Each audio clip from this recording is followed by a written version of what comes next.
Hello friends, welcome to DK kitchen. ચાલો આજે આપણે રસમ બનાવીએ. ચાલો બનાવવાનું શરૂ કરીએ. તેના માટે 1/4 કપ તુવેર દાળ મેં અડધી કલાક પહેલાં પલાળીને રાખી હતી. હવે આપણે તેમાં થોડું મીઠું અને હળદર નાખીને આપણે તેને બાફી લઈશું.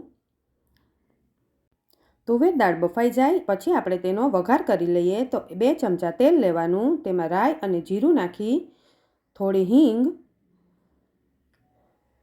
2 સૂકા લાલ મરચાં અને મીઠો લીમડો એડ કરી આપણે 2 મિનિટ માટે તેને સાંતળી લઈશું સારી રીતે.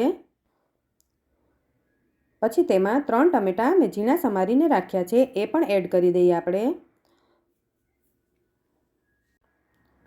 પછી આપણે મીઠું એડ કરીશું, એ આપણે ટમેટાં પૂરતું જ એડ કરીશું.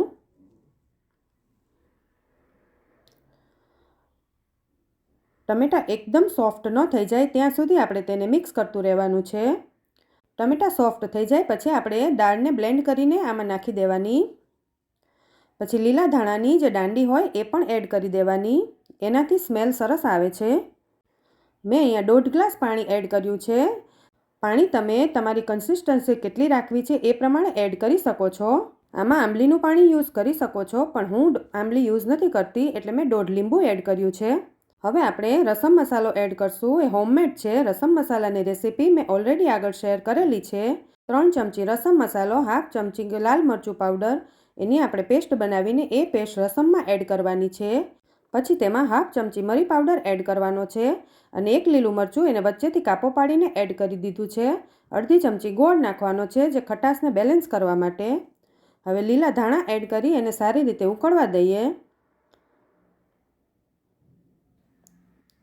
રસમને એકદમ ઉકળવા દઈએ.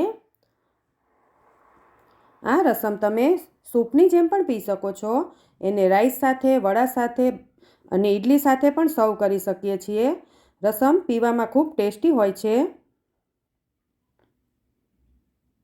તો આપણો રસમ હવે ઉકળી ગયો છે, તો આપણે તેને એક બાઉલમાં સર્વ કરી લઈએ. તો તૈયાર થઈ ગયો છે આપણો ટોમેટો રસમ.